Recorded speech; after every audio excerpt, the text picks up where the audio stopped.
Hey y'all. Well, it's Tea Tuesday. Today is Tuesday, February the 25th, 2025. So I've been thinking about, I enjoyed my first Tea Tuesday, and I wondered all week about what would I talk about. That's the nice thing about this collaboration is you can do anything you want, crafting or cooking or talking about something, whatever you want to do. And since I feel comfortable uh, talking to the camera, I thought I want to show y'all a special something. It's special to me. This is a lace, maybe. It's handwork, and this belonged to my daddy's mother.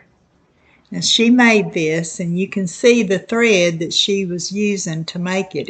It just looks like regular sewing thread to me.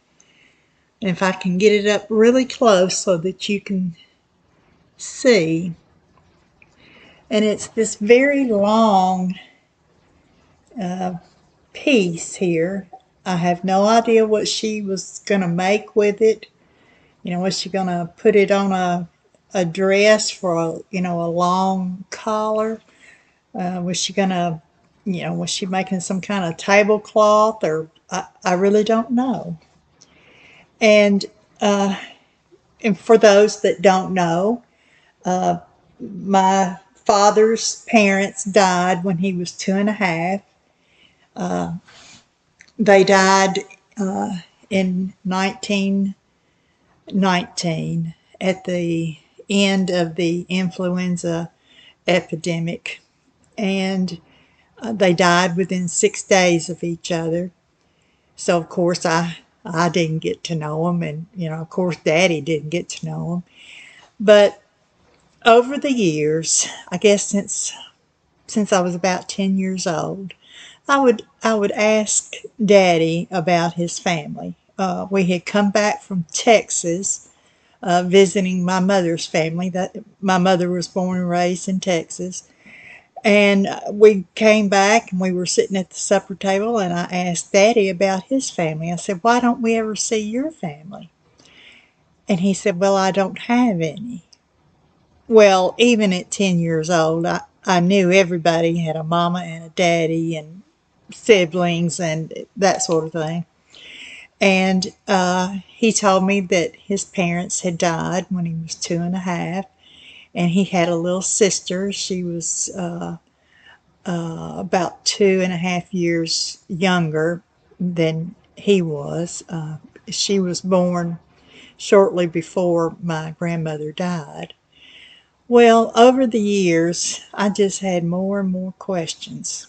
And finally, I think it was about 1989, I started researching more. I mean, I'd already asked all the questions when my husband and I were dating. We'd go visit his grandparents every weekend, and I would ask Mama lots of questions. And so I was always interested, but I never wrote it down. I just kept it in my head.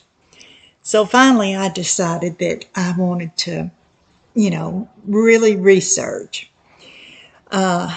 So my oldest daughter was about 5 at the time, and I decided I would go to the public library here in town. They have an excellent genealogy and history department, and I would make arrangements with my mother and my sister. They would babysit my oldest daughter.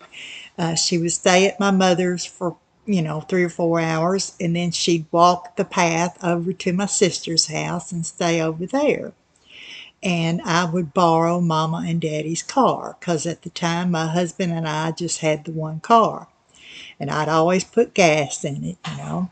So I'd have about 6 hours at the actual library, 7 hours, it had driving time and everything, but I had about 6 hours of actual research time. And oh, it was just wonderful. I just loved it, looking at all the microfiche and the microfilm and looking up books and that sort of thing.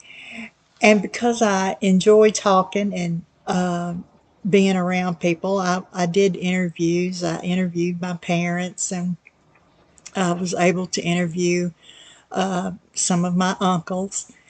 And but starting out, we didn't have a lot of money, and I couldn't afford to buy, the generation charts and the family group sheets and, books and all that kind of stuff. So I hand drew each page.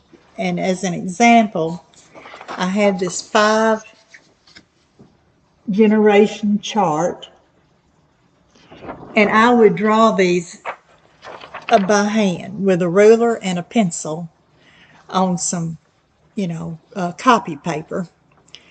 And I did that for about, I don't know, 2 years, something like that. And then I found out, because I went to the library so often, the staff got to know me. And I, was talking to them one day, and they said, if you become a volunteer, then you can get you can use the copy machine for 5 cents instead of 25 cents. Oh, that 20 cents made a big difference for me. I said, yes, I'll volunteer. So people would come in and they would want help finding out about their families and how to research and that sort of thing. So I would volunteer to help them get started. And then I would get to make copies out of books or other things for 5 cents a copy. So I continued that, and I always dreamed that one day I would be able to get on Ancestry.com. And that dream came true. And then I dreamed, oh, I'll be able to get my DNA. I got my DNA, and I have about 10 other family members' DNA. So I'm pretty serious about my genealogy. I haven't researched in, it's been over a year and a half. I'm taking a break. Over the, you know, 40 plus years that I've researched, I have taken a break every once in a while. After my mother passed away, I didn't research for a long time. But it is something that I enjoy doing. Is a lot of you crafting people, I can tell how much you enjoy doing it. And I enjoy doing it, but it's not something that I just gravitate to doing on my own. I've been encouraged by all my crafting friends here at YouTube, and I've been involved in some collaborations, and so it gives me a little push to get started. But believe me, I don't have to be pushed when it comes to genealogy. I meet people and I say, how you doing?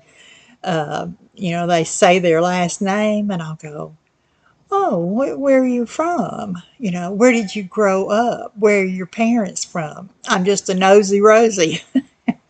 I just want to know about people's lives. I have always been interested in people, reading biographies of people. I can remember being in the 3rd grade reading those little biography books about famous people. I just enjoy knowing about people's lives. Why do they make the decisions they make? Why do they choose to be a doctor? Or why do they choose to be an auto mechanic or a farmer? And so I have spent a lot of time, and there have been many days where I wake up, I make my coffee, and I start researching, and I can research for hours, hours at a time. I'm talking 12 and 18 hours.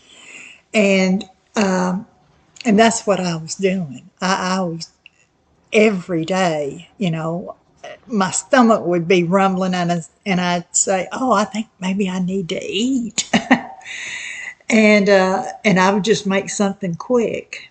And so then when I started YouTubing and got to doing some arts and crafts, I kind of spread my time around, a little more balanced, to my day. But here recently, I've been getting that itch again to get back to doing research.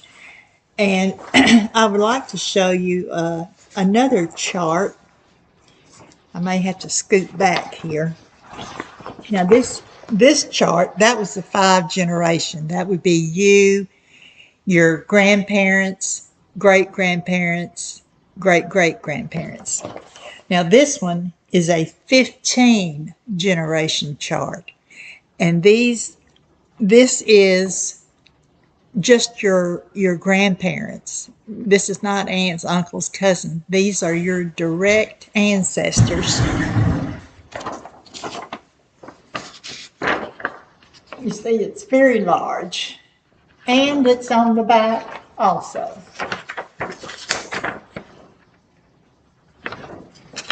And there are, let me see. I used to see the number on here. Let's see. But on this front page, it goes to your 6th great grandparents. And that would be 511 direct ancestors. So when I was volunteering at the library, people would come in. Let me scoot up here. People would come in and say, "Are you finished with your family tree?" No, I'll never be finished. As long as I live and as much as I've researched, no, I'll never be finished. There's always something to find out. You come to a brick wall, I just say, okay, I'll come back to you later and go research, another line. And I also research my husband's line. So my ancestry tree is very large because I have mine and my husband's, because it starts, with my children. And during my research, I found out that my husband and I are related distantly. We both share, on one line, we share a set of 10th great grandparents, and on another line, we share 11th great grandparents. And you have to remember back, say about 1800, 1802, 1803, along in there, when Jefferson sent Lewis and Meriwether out to discover what was in the Louisiana Purchase and beyond to the Pacific Ocean, that most of the people in America lived within 50 miles of the coast of America. And there were only about 2 million people in the United States at that time, or the colonies back then. So there's a lot to learn about your family tree. You can start off by asking questions of your elders. You can get you a little notebook and write down things, little stories that your parents tell you, the stories they probably told you dozens of times, but that's okay. And always remember that that a lot of times stories that have been handed down generation to generation are not always true. There's always a little bit of truth in there. And you have to search and find the true story. And you can do that through documents, census records, marriage records, and death records. And but if you have an interest, don't wait till you're old and feeble and can't get around, there are lots of ways to research your tree without going to the library or getting an ancestry account. Of course, having Ancestry or any of the other products out there, MyHeritage or I can't think of another one right now.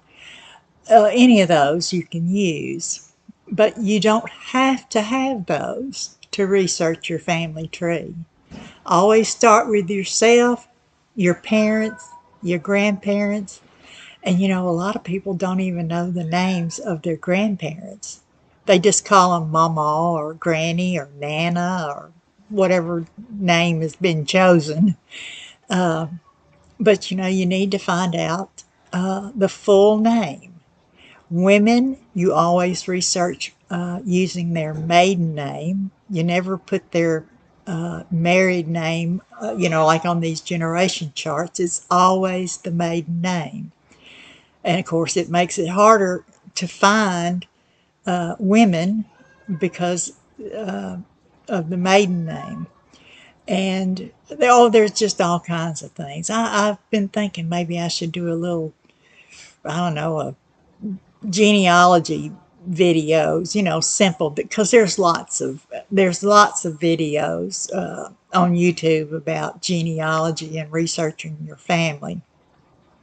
But it can be very daunting for people who have never researched before. But you always have to remember that you have to find the document or the stories or the primary source and verify and document the things that you find. If you're a true genealogist, you can't say, oh, this is what my granny told me, and so I know it's true. It can't be a lie. Well, it's not a lie in their mind. It's the story they've all been told. But you have to document it.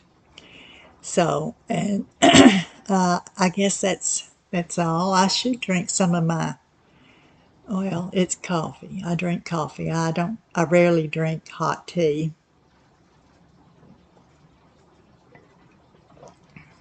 And when I do drink tea, I like lemon ginger or orange spice or something like that. Or sometimes I'll mix an orange and a lemon together.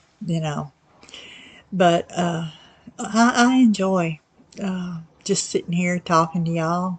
I could probably talk all day long because I don't mind. I don't feel funny about it. So, and if y'all have any questions about genealogy or anything else, if you've been curious to know something about me, if it's not too very personal, I'll answer it. But I thank y'all for watching, and y'all have a good afternoon, a good evening, a good day, and remember, most importantly, to be kind to someone. Someone needs your kindness today. Bye.